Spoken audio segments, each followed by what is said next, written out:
Y pues bueno, vamos a continuar con nuestra serie, la serie de Génesis. Hoy vamos a empezar el capítulo 25 de Génesis. Vamos a leer del versículo 1 al versículo 6. Quiero que por favor me acompañe ahí. Y el tema es, o el título de la enseñanza es el Dios de las generaciones. Sí, la semana pasada hablamos cómo Dios es quien controla la historia. Prácticamente hablamos acerca de cómo el Señor tiene el control de todo. ¿Sí? ¿Recuerdan? ¿Mande? Hablamos de la providencia del Señor. Ajá, de la providencia del Señor. Y bien podría ser esta la providencia de Dios segunda parte. Sí, porque seguiremos tratando ese mismo tema. Pero como título es el Dios de las generaciones. Así que vamos allá a Génesis capítulo 25. Vamos a leer del versículo 1 al versículo 6. Y después hacemos una oración juntos, ¿sí? Dice, Abraham tomó otra mujer cuyo nombre era Setura, la cual le dio a luz a Simrán, Loxán, Medán, Madián, Isbac y Sua. Ahí por si anda buscando nombres para sus niños. Suenan como a medicina algunos nombres, ¿no? Y Loxán, como este por ejemplo, engendró a Saba y a Dedán, e hijos de Dedán fueron Asurim, Letusim y Leumim. Leumim, ven para acá. Dice, hijos de Madián, Efá, Efer, Anoc, Abida y Elda. Todos estos fueron hijos de Setura. Y Abraham dio todo cuanto tenía a Isaac, pero a los hijos de sus concubinas dio a Abraham dones, es decir, regalos. Y en vida suya los envió lejos de Isaac su hijo, hacia el oriente, a la tierra oriental. Hasta ahí vamos a intentar hablar 1 hora y media. Hay mucho de enseñanza acá, ¿sí? Vamos a orar. Señor, gracias. Gracias por tu palabra. Gracias por este tiempo, por este lugar. Gracias, Señor, porque podemos adorarte, porque podemos exaltarte, Señor. Nos das la oportunidad de hacerlo. Y aun cuando sabemos que se trata de ti, Señor, nos hace tanto bien. Queremos en esa misma actitud de adoración y reverencia también exponernos a tu palabra, que tu Espíritu Santo hable a nuestro corazón, afirme nuestra fe, nos haga crecer, nos haga madurar en todo sentido, Señor. Más allá del poder humano, más allá del conocimiento, confiamos y creemos en tu obra, Señor, en nuestras vidas. Gracias, Señor, por lo que estás haciendo en cada uno de nosotros, en el nombre de Jesús. Amén. Amén. Ya nos hemos topado con porciones de la Biblia como esta, y lo he mencionado en otras ocasiones. Hay capítulos en la Biblia que parecen extraordinarios desde la primera lectura, como por ejemplo Génesis 1, cuando nos habla acerca de la creación. También Génesis 3, por ejemplo, que nos habla acerca de la caída del hombre y todas sus implicaciones. Génesis 12 habla acerca del llamamiento de Abraham. Génesis 22, el sacrificio de Isaac. Pero hay otros capítulos que a simple vista aparecen únicamente como ciertos registros históricos, ¿no? Y uno de ellos es Génesis 25. Sí. Aquí simplemente algunos dirán quizás o pensarán, bueno, simplemente se registran otros hijos de Abraham para después continuar con Isaac, así como chismecito, ¿no? Y a que ni sabes, Abraham tuvo otra mujer, ¿no? Y tuvo otro, pero no, hay importancia en estos textos, ¿sí? Y es importante entender esto, que Moisés, entendiendo cuando hablo acerca de Moisés, hablo acerca de la Torah o el Pentateuco, que es a quien se le atribuye estos primeros 5 libros, pero Moisés jamás escribe una información innecesaria, y es importante que nosotros entendamos eso, aun cuando sea un registro histórico, sí. Pero en la escritura nada está nomás porque sí. Entonces, cada nombre tiene un propósito, cada genealogía cumple una función, ¿sí? Cada detalle prepara algo mucho mayor. Ahora, hay cosas que se nos han de pasar, pues sí. Pero hay muchas otras que es importante que nosotros nos detengamos y que si el Señor nos da luz, que podamos apreciarlo, ¿sí? Entonces, miren, algunos comentaristas comentan precisamente que las genealogías de Génesis no son simples listas familiares, sino que son puentes literarios mediante los cuales precisamente Moisés muestra cómo Dios dirige la historia del mundo hacia el cumplimiento de sus promesas. Digan conmigo, las promesas de Dios, sus propósitos, ¿sí? Derek Kidner dice lo siguiente. Dice que las genealogías de Génesis funcionan como ventanas hacia el futuro. Y ahorita esto va a cobrar sentido, ¿eh? Parecen cerrar una historia, pero en realidad están preparando otra. Y eso es lo que ocurre en Génesis 25. Sí. Una de las verdades más extraordinarias de la Escritura es esta, familia. Dios jamás trabaja únicamente para una generación. Él trabaja para sus propósitos eternos. Sí. No se trata de mí, no se trata de usted, se trata de Él. Sus propósitos eternos y trascienden nuestra generación. ¿Sí? Nosotros ciertamente vivimos por décadas. Dios trabaja por siglos. Nosotros pensamos en proyectos, ¿verdad? Bueno, el Señor de nuevo piensa en pactos eternos. Nosotros vemos ciertos acontecimientos, sin embargo, Él contempla la historia completa. ¿Por qué? Porque es el eterno. Porque es el eterno, ¿sí? Entonces, si nosotros empezamos a acercarnos a la Escritura desde esta manera y contemplarlo de esta manera, nuestra vida tendrá que verse afectada. De manera positiva, por supuesto. Es decir, viéndola desde la perspectiva del Señor. Porque a veces estamos muy limitados, ¿cierto? Entonces, y esto significa, familia, que muchas veces Dios estará haciendo cosas en nosotros cuyos frutos jamás nosotros vamos a ver. De nuevo, Dios está haciendo cosas en nosotros cuyos frutos jamás vamos a ver. Sí. Entonces, aquí un capítulo que parece final, en realidad es un principio. Sí. Abraham ya es anciano, Sara ha muerto, Isaac ya recibió la promesa y todo parece indicar que la historia del patriarca ha terminado. Pero bueno, aparece Sétura y aparecen 6 hijos más. Algunos comentan o se preguntan que si cuándo ocurrió este matrimonio, si antes o después de la muerte de Sara. Ahí me topé esa pregunta y algunos haciendo ciertos registros. Qué mitoteros somos, ¿no? Sea cual sea la respuesta, el énfasis no está en la cronología de esto, sino está en la teología, el peso teológico que hay. Es decir, Moisés quiere mostrarnos algo, por eso lo menciona. Ahora, la promesa continúa únicamente por Isaac. Pero Dios no deja de bendecir a Abraham. Esto ya lo habíamos visto con Ismael, ¿recuerdan?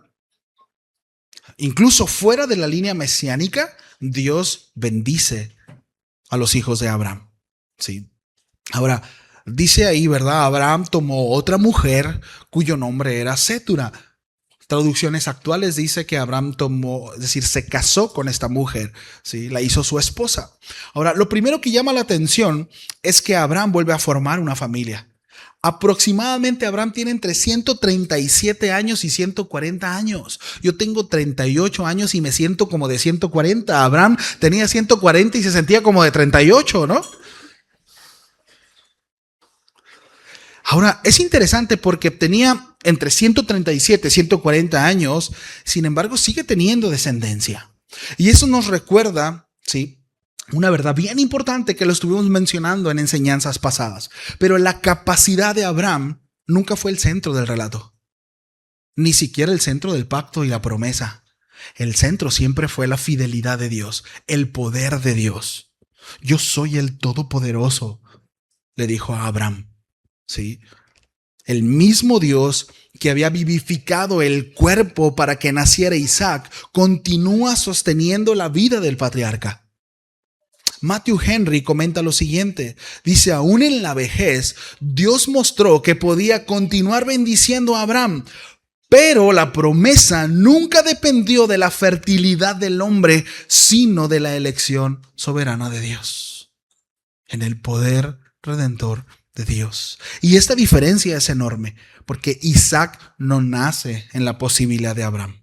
Isaac nace por la promesa de Dios. ¿Sí? Los hijos de Cetura nacen por providencia. ¿Sí? Isaac pertenece al pacto, pero ellos participan de la bendición temporal. Y es importante que podamos entender esto, porque no toda bendición implica formar parte de la línea redentora. ¿Sí? No toda bendición implica formar parte de la línea redentora. Hay personas que reciben innumerables bendiciones comunes de Dios. Recuerdan, al principio de la serie hablamos acerca de la gracia común. ¿Sí? Respiran, trabajan, prosperan, forman familias, pero no necesariamente son salvos. No necesariamente tienen acceso a la eternidad. Sí. Es gracia común. Todo hombre, el sol sale para buenos y malos. Gracia común. ¿Sí? Solamente aquellos que pertenecen a Cristo participan de la promesa eterna. Y por supuesto que hay un sustento bíblico para esto. El apóstol Pablo lo dice de esta manera en Gálatas 3, en el versículo 26. Dice, pues todos sois hijos de Dios por la fe en Cristo Jesús. Cuando dice todos sois hijos de Dios, no está diciendo que todo el mundo, sino todo aquel que cree, que ha depositado su confianza. Pero dice por la fe en Cristo Jesús. Porque todos los que habéis sido bautizados en Cristo, de Cristo estáis revestidos. Y dice el versículo 29, ¿y vosotros sois de Cristo? Ciertamente, dice, y si vosotros sois de Cristo, ciertamente el linaje de Abraham sois y herederos según la promesa. Sí. Entonces, eran hijos de Abraham, pero no necesariamente estamos hablando de que ellos eran parte de la línea redentora. Entiéndase que eso era por parte de Isaac. Sí. Y aquí no estamos entrando en si eran salvos, no eran salvos, si conocían o no al Señor. Estamos hablando acerca de historia en cuanto a implicación teológica, etcétera, etcétera. ¿Sí? Ahora, ¿quién era Cetura? La Biblia no habla mucho de ella. Sí. Su nombre significa incienso o perfume aromático. Ahora, curiosamente, siglos después, los descendientes relacionados con Arabia llegarán a ser conocidos precisamente por el comercio de especies aromáticas, de inciensos y perfumes. Sí. No sabemos si existe una relación intencional, pero resulta llamativo, es interesante. Ahora, los nombres de los hijos de Cetura y Abraham fueron los siguientes. Simrán significa cantor o alabanza. La raíz está relacionada con música y celebración. Joksán significa el que pone trampas o cazador. De él nacen pueblos importantes, Sabá y Dedán. ¿Sí? Y aquí la historia comienza a abrirse. Vamos a poner atención a estos nombres. ¿Sí? Luego habla acerca de Medán, que su nombre significa contienda o juicio. Después habla de Madián. Y aquí vamos a detenernos un poquito nada más, porque Madián será uno de los pueblos más importantes derivados de Abraham. Su nombre también significa contienda, pero aquí lo importante no es tanto su significado, sino su historia. Los madianitas aparecen continuamente en la Biblia. Moisés huye a Madián, ¿recuerdan? Allí conoce a Séfora, allí conoce a su suegro Yetro, un hombre importante en la estructura del pueblo en el desierto. Sí. Allí Moisés aprende humildad durante 40 años con los madianitas. Sí. Más tarde aparecerán como enemigos de Israel en tiempo de Gedeón. Pero también serán conocidos por otra razón, por el comercio, por las caravanas, por las rutas en el desierto. En Génesis 37 precisamente son comerciantes madianitas quienes compran a José para llevarlo a Egipto. Sí. Observe cómo la Biblia comienza a conectar generaciones. ¿Sí lo vemos? Cómo ya empiezan a trazarse líneas. Los hijos de Cetura, José, Moisés, Gedeón, todo forma parte de un mismo tejido. Nada está aislado. Qué interesante, ¿no? Digo, a mí esto me sorprende mucho, me emociona. Sí.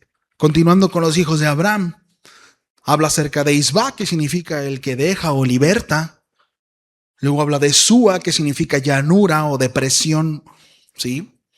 Y aquí parece un dato interesante porque siglos después encontramos a Bildad Suita, uno de los amigos de Job, ¿recuerdan? Ahora, esto demuestra que esta familia permaneció durante muchos siglos. Ahora, ¿por qué Moisés menciona todos estos nombres? La realidad es que estos hombres no van a desaparecer a lo largo de la Biblia, sino se convertirán en pueblos, en reinas, de nuevo, en caravanas, en comerciantes, en tribus, en rutas internacionales. Lo que hoy parece una familia, mañana será todo un mapa. Sí. Que si somos diligentes en el estudio de la escritura, podremos trazar y podemos conectar. Y eso es lo maravilloso de la palabra. Sí. Entonces, y aquí es donde la providencia comienza a mostrarse de nuevo. Al principio le comentaba acerca de esto. Todo esto es parte de la providencia de Dios. Propósito del Señor cumplido. Ahora, el versículo 3 y el versículo 4 habla acerca de Oxán, que engendró a Sabá y a Dedán, y habla de los hijos de Medián, que fueron Efá. Ahora, ¿por qué Moisés de nuevo registra específicamente estos nombres? Siglos después volverán a aparecer, pero ahora en boca del profeta Isaías. Acompáñeme por favor a Isaías 66. Isaías capítulo 60, versículo 6.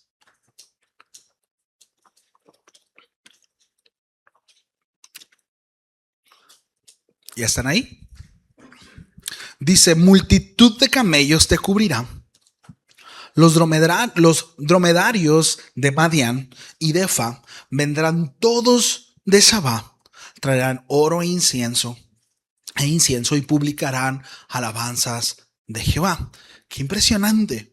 Los mismos nombres, Madián, Efá y Sabá. Estos nombres primero aparecen en Génesis 25 como pequeños niños naciendo en una tienda en el desierto. 800 años después, Isaías los ve llevando oro e incienso al rey prometido. Mientras Moisés escribe una genealogía, Isaías contempla una procesión de adoradores. Eso solamente lo puede hacer Dios. Sí. Ningún escritor humano podría prever que hombres aparecerán, ¿no? Hombres insignificantes, por así decirlo, terminarían siendo parte de una profecía mesiánica después de casi 1000 años. Sí. Ahora, nosotros somos desesperadamente impacientes, ¿cierto? Desesperadamente impacientes. ¿Cuántos pueden decir sí soy? Desesperadamente impacientes. Queremos resultados inmediatos. Vivimos bajo esa filosofía. El aquí y el ahora. Queremos ver frutos este mismo año. Nosotros somos impacientes. Ahorita usted estaba así de que va a empezar el partido, ¿no? Tranquilos. Queremos resultados inmediatos. Queremos ver fruto este mismo año. Queremos que nuestros hijos cambien hoy, ya. Con una llamada de atención, con una instrucción, queremos que ya agarren la onda. Y a veces ni nosotros hemos agarrado la onda. Es la realidad, ¿no? Que la iglesia crezca mañana. Que el discipulado produzca resultados la próxima semana. Familia, pero Dios no tiene prisa. Dios no tiene prisa. Hay una frase que me encantó. Dice, Dios planta robles, no hierba.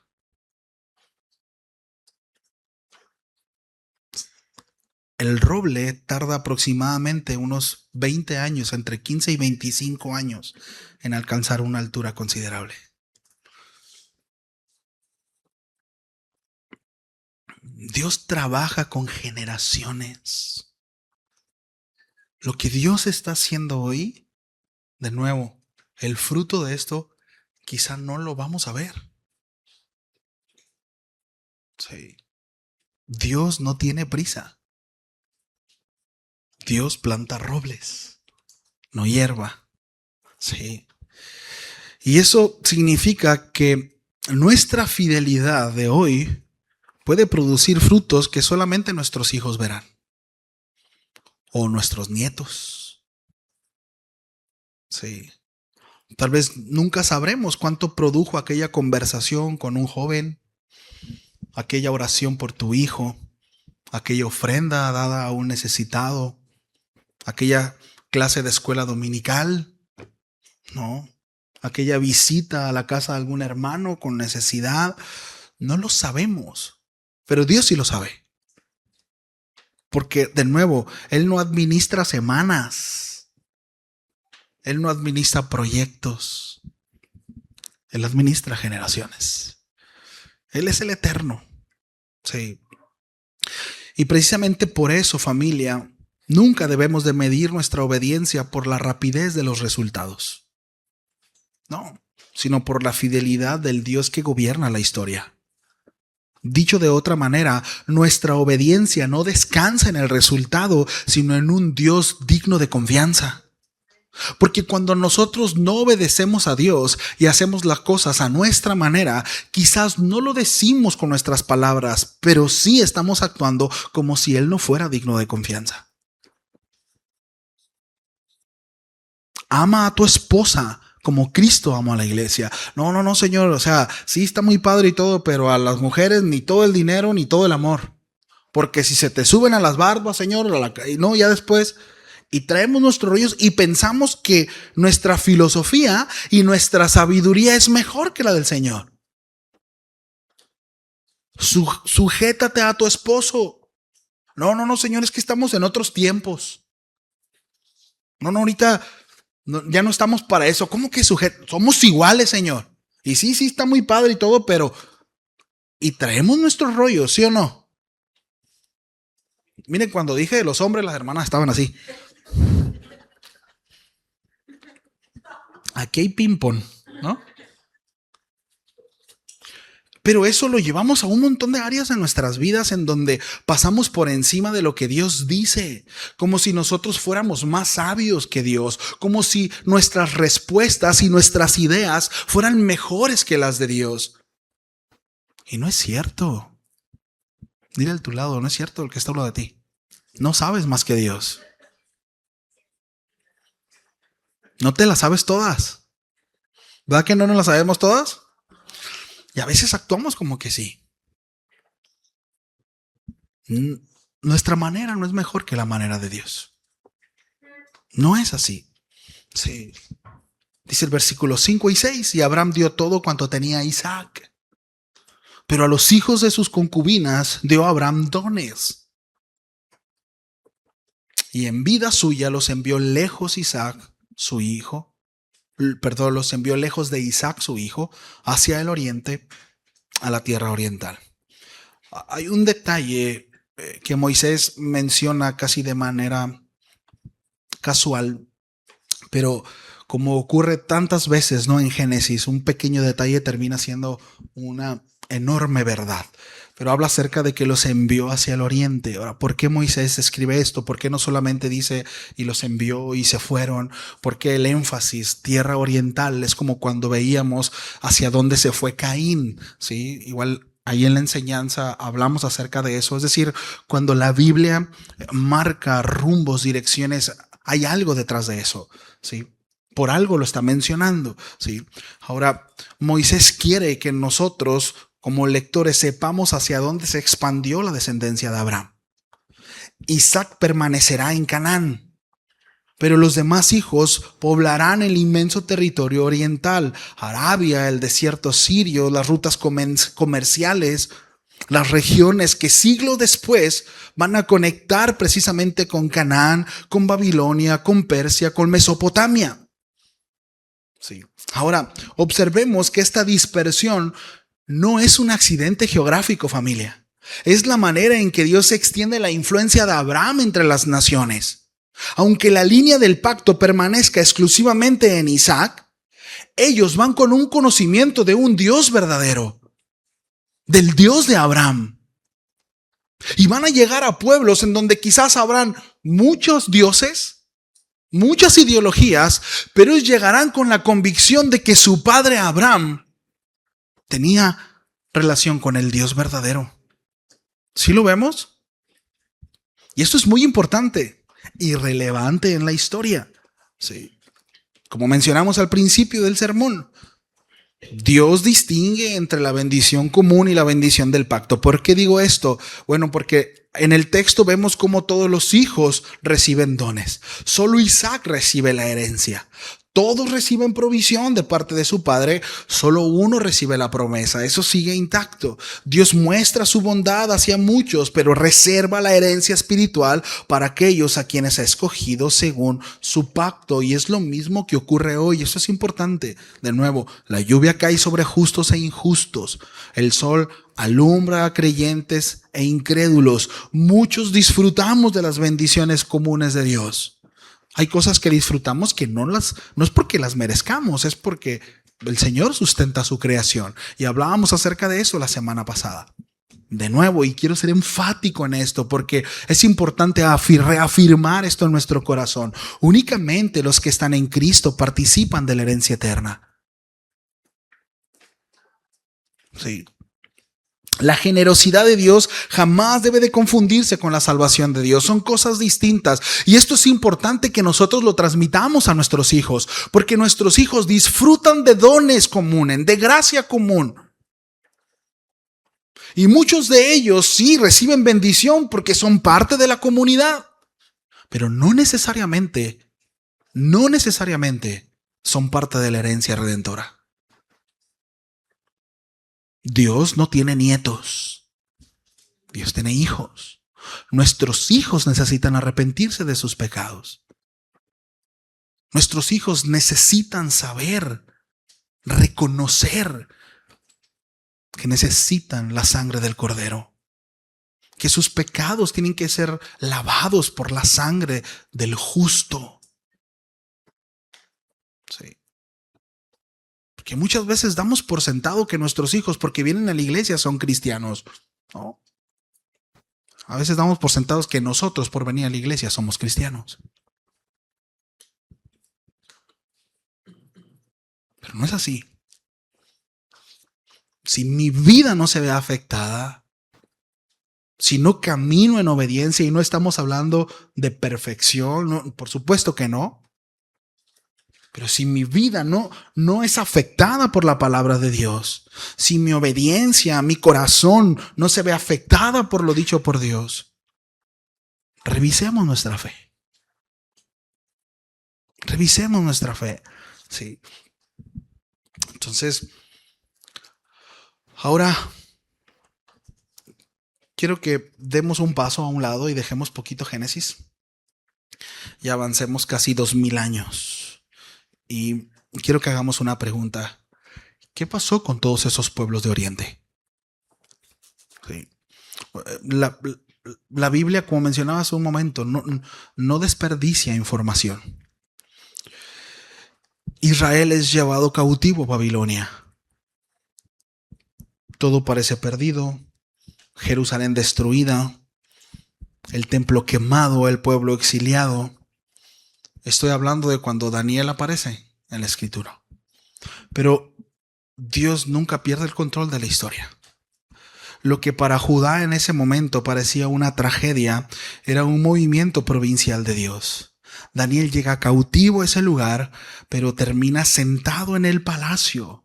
Y entonces ocurre algo extraordinario que lo encontramos en el capítulo 2, en el versículo 48 de Daniel. Se los voy a leer. Dice: entonces el rey engrandeció a Daniel y lo hizo gobernador de toda la provincia de Babilonia y jefe, aquí es donde quiero enfatizar, y jefe supremo de todos los sabios de Babilonia. Ojo, porque no era un simple ministro. No era únicamente un político, era el principal de los sabios. La palabra aramea usada para sabios incluye precisamente el grupo al que pertenecían los astrólogos, intérpretes de sueños y consejeros reales, que también suele traducirse como magos. Sí. Daniel fue puesto sobre ellos. Veamos cómo la providencia de Dios frecuentemente coloca precisamente a sus siervos en posiciones cuya influencia solamente será comprendida siglos después. Lo que veíamos la semana pasada con José. ¿Sí? Cuando hablábamos acerca de la responsabilidad de los hombres, pero la providencia de Dios. Ahora, qué interesante. Daniel enseñó durante décadas en el centro intelectual del Oriente. ¿Qué les enseñó? ¿Qué creen que les enseñó Daniel? Daniel les habló acerca del Dios verdadero, del único Dios verdadero. Les mostró que los ídolos no responden, les enseñó que Jehová revela misterios, les anunció un reino eterno, les explicó las 70 semanas, les habló del Mesías. Quizá Daniel jamás imaginó cuánto produciría aquella influencia, pero Dios sí. Pero Dios sí. Ahora, quiero ser cuidadoso. Precisamente porque respetamos la autoridad de la Escritura. No quiero decir algo que no dice. Sí. Porque aquí quiero conectar a Daniel con aquellos magos de Mateo 2. Sí. O sabios de Oriente. Porque Mateo 2 únicamente afirma acerca de unos magos o sabios que vinieron de Oriente. No dice exactamente que fueran persas, no dice exactamente que fueran babilonios, no dice que descendían de Madián, no dice que fueran hijos de Cetura, no lo sabemos. Sí. Y no quiero convertir una posibilidad histórica, en una doctrina o un dogma. No lo estoy haciendo como tal. Espero me esté sabiendo explicar. Sí. O sea, no intento hacer un dogma de esto. Sin embargo, les abro mi corazón, sí intento transmitirme emoción al ver cómo la Escritura, cómo sus profecías, cómo sus autores, sus profetas, sus reyes, sus sacerdotes, todos los que estuvieron implicados en la Escritura, todos ellos estaban conectados en la misma mente, ¿verdad? Es la misma mente quien está detrás de todos ellos, de todas estas letras. Ahora, de nuevo, no puedo hacer un dogma, no podemos hacerlo, pero sí existen elementos bíblicos que permiten ver una continuidad providencial. Primero, los sabios vienen precisamente del Oriente. Sí. Segundo, Daniel fue el jefe de los sabios de Oriente. Entendemos lo que Daniel enseñó. Tercero, Daniel dejó registradas profecías mesiánicas precisamente en aquel mundo. Isaías había anunciado que pueblos del oriente traían oro e incienso al rey. ¿Sí lo vemos? Sí. Mateo registra exactamente eso. No podemos afirmar una descendencia directa, pero sí podemos admirar una providencia extraordinaria de Dios. Como Dios tenía todo conectado. Y ahí resolvemos, bueno, ¿quiénes eran esos magos de Oriente? Porque el asunto es que ellos conocían la profecía más que el mismo pueblo. Y de una manera exacta. ¿Quién se los enseñó? Sí. El judaísmo del exilio, y eso está registrado en la historia, pero dejó una profunda influencia en diferentes regiones orientales. Fue muy enfático en cuanto a su influencia en enseñanzas, en cuanto a la esperanza mesiánica, y todo esto, por supuesto, llegó a conocerse fuera de Palestina. Ahora escuchemos otra vez al profeta. Vendrán todos los de Sabá, traerán oro e incienso y publicarán alabanzas de Jehová. El Evangelio de Mateo dice que al entrar a la casa, estos sabios de Oriente, precisamente de esta región, ofrecieron oro, incienso y mirra. No es una coincidencia. Sí. El Mesías está siendo adorado por representantes de las naciones. Lo que comenzó con Abraham ahora rodea la cuna de Cristo. Sí. La promesa dada a Abraham siempre tuvo un horizonte universal. Israel nunca fue el destino final de la bendición. Sí. Y cuando hablo de Israel, hablo acerca del lugar geográfico. El pueblo escogido por Dios era un instrumento mediante el cual Dios bendeciría a naciones. El Señor fue claro con Abraham. Bendeciré a todas las familias de la tierra a través de tu descendencia. Cuando el Señor habla a Israel, le dice, tú serás luz para las naciones. pero se ensimismó. Y es lo que muchas veces le pasa a la iglesia. Sí. Y ese es otro tema. Pero caemos en lo mismo porque no somos diferentes al pueblo de Israel. Estamos cortados con la misma tijera. Sí. Entonces, es bien interesante porque, repito, el Señor siempre tuvo una bendición. La promesa siempre fue de manera horizontal, es decir, universal. Israel nunca fue el destino final de la bendición. Era instrumento por el cual Dios bendeciría a las naciones. Por eso los primeros adoradores gentiles del Mesías aparecen al principio del Evangelio en Mateo 2. ¿Sí? El Evangelio comienza mostrando que la promesa hecha en Génesis está comenzando por cumplirse y los primeros que adoran al Mesías fueron las naciones.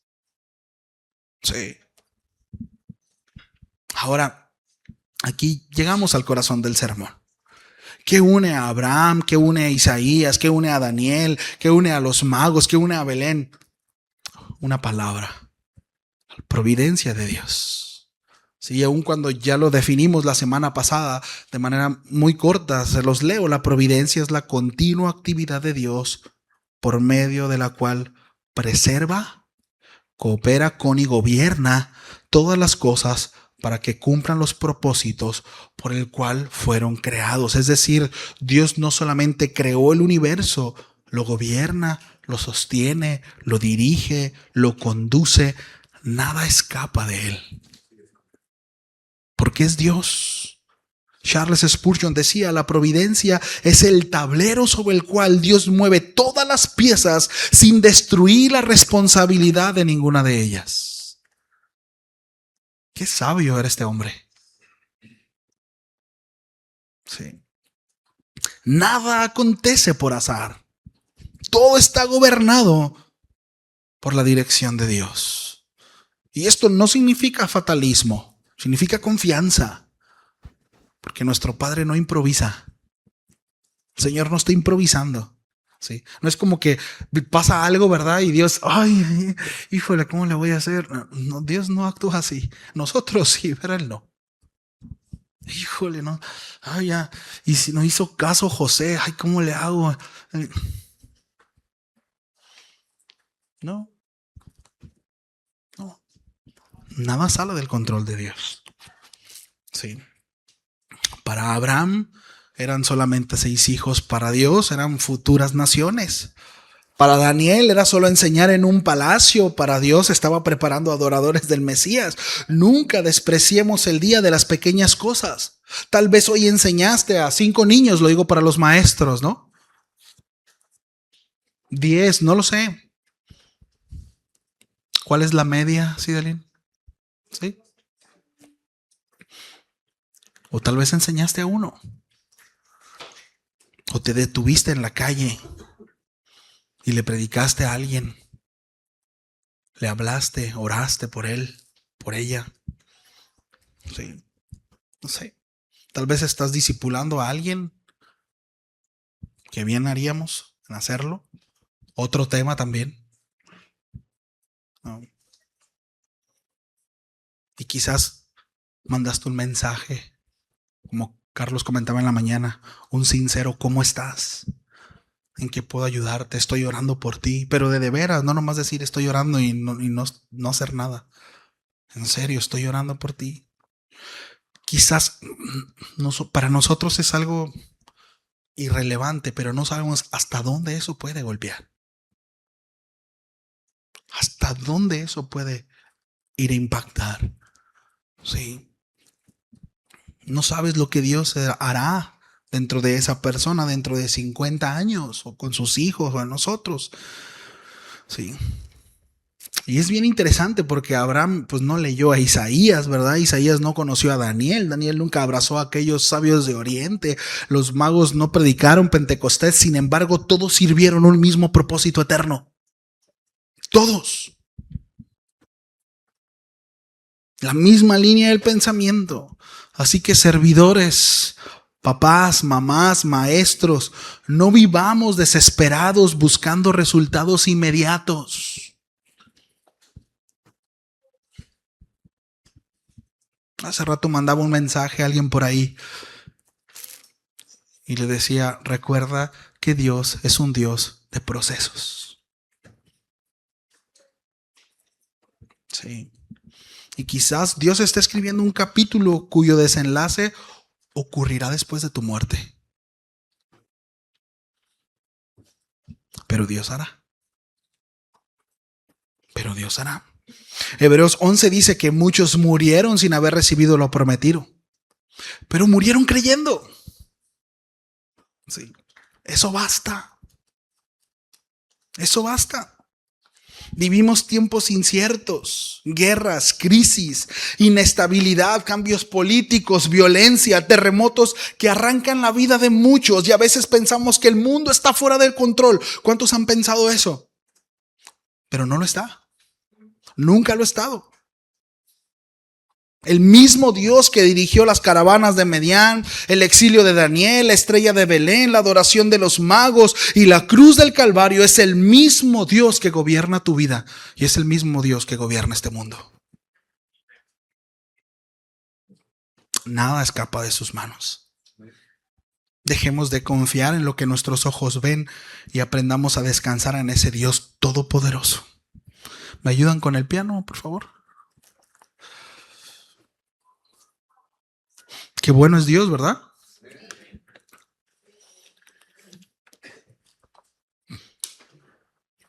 Bueno, quisiera terminar llevándolos nuevamente a Abraham. Imaginen al anciano Abraham, al anciano patriarca, 137, 140 años. Aquí. Ve a Isaac, ve a sus otros hijos, les entrega regalos, los despide y finalmente muere. Desde una perspectiva humana, todo terminó. Pero desde la perspectiva de Dios, todo comienza. Todo está comenzando. Porque Dios veía lo que Abraham jamás pudo ver.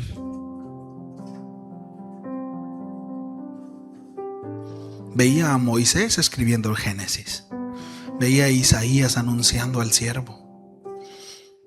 Veía a Daniel enseñando a los sabios. Veía una estrella levantándose sobre Belén. Veía a unos hombres de Oriente inclinándose ante un niño, el Rey de Reyes. Veía una cruz levantada en Jerusalén, pero también veía una tumba vacía.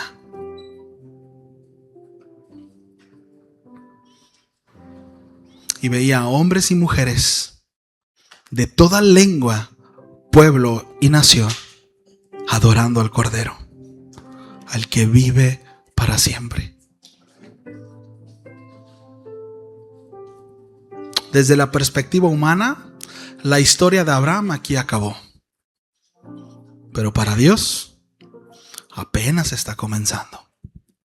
Apocalipsis nos muestra al final de la historia una multitud incontable adorando a Cristo. Y entonces comprendemos que Génesis 25 no trata simplemente de 6 hijos más.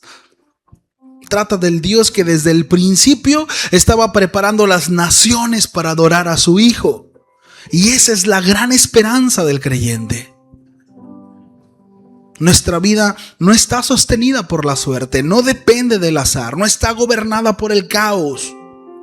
Están en las manos del mismo Dios que tomó la historia de Abraham, la condujo por siglos y la hizo desembocar en Jesucristo.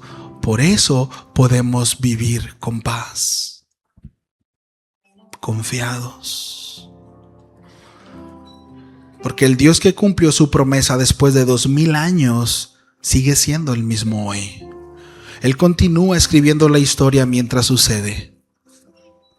Y cuando lleguemos al final de nuestros días, que quizás descubriremos que muchos actos sencillos de obediencia que parecían insignificantes, familia, fueron utilizados por Dios precisamente para bendecir a generaciones que nunca conocimos. Y quiero terminar con un testimonio. Hace unos años atrás, quizás unos 2, 3 años, Antes transmitíamos en vivo, ¿recuerdan? Bueno, los que estaban, se transmitía en vivo. Y si usted se fija, pues no era como que teníamos muchos views, ni siquiera, pues están ahí las enseñanzas en YouTube, ¿no? Y no es que tengamos, no es nuestro deseo el hecho de viralizarnos, y eso no nos motiva, no es el deseo. Sin embargo, se comunica una persona de una lada pues, fuera de México, y me habla, resulta que era de Perú, y me dice: pastor, me presento, soy fulana, y quiero decirle que hace unos meses nosotros nos salimos de la congregación donde estábamos, mi esposo, mi familia y yo, y algunos hermanos salieron junto con nosotros. La razón por la cual me comunico con ustedes, porque nosotros antes de salirnos de la congregación veíamos sus enseñanzas, las enseñanzas de Casa de Oración La Paz. Y me mencionó a Bogdan, me mencionó a Carlos, que en ese entonces eran los que estábamos predicando al frente. Y me llamó la atención. Tuvimos una videollamada con ellos y decían: es que nosotros pues no somos pastores, o sea, no lo hicimos como para... Pero las familias nos siguen, y lo que hacemos es que transmitimos las enseñanzas en vivo. Nos sentamos y prácticamente usted es quien nos ha pastoreado durante todo este tiempo. Nosotros ni idea. Hablé con el pastor Raúl, los enlazamos directamente con el pastor Carlos Olivares, hermano del pastor Chuy Olivares, que son los que tienen la facultad para poder dar seguimiento a eso. Por supuesto, nosotros seguimos en comunicación con ellos. Ya ahorita ellos son Casa de Oración La Paz, Bolivia, no Perú, Bolivia, perdón. Sí. ¿A qué voy con esto? Nosotros no nos imaginamos, muchas veces no tenemos idea de cómo es que Dios obra. Naturalmente nosotros pues estamos limitados. Por eso es que es tan grave confiar en lo que nuestros ojos ven. Por eso es que es tan grave confiar en nuestra posibilidad, en nuestras virtudes, porque estamos muy limitados. Lo más lejos que veo aquí es a Jeremy. Sin embargo, la palabra está siendo llevada hasta La Paz, Bolivia. Sí. Y no lo digo con presunción, ni con jactancia, ni mucho menos. No, para nada. Sino intento llevarlos a que podamos contemplar la hermosura de nuestro Dios y que nuestra fe y nuestra confianza se afirme en Él. Recordemos que Dios obra a través de y a pesar de nosotros. Todo se trata de Él. Ese es el Dios del Génesis. Ese es el Dios del Evangelio. Ese es el Dios que hoy sigue llamando a naciones a venir, a postrarse y adorar al verdadero Rey Jesucristo, el Hijo prometido de Abraham, el cumplimiento del pacto y la esperanza del mundo. Amén. Damos gracias a Dios. ¿Sí? Vamos a ponernos de pie. Y dile: gracias, Dios. Gracias por aquello que estás haciendo que no tengo ni idea que estás haciendo. Como citábamos la semana pasada, ¿no? John Piper, que decía: quizás nosotros somos conscientes de 3 de miles de las cosas que Dios está haciendo en nuestras vidas.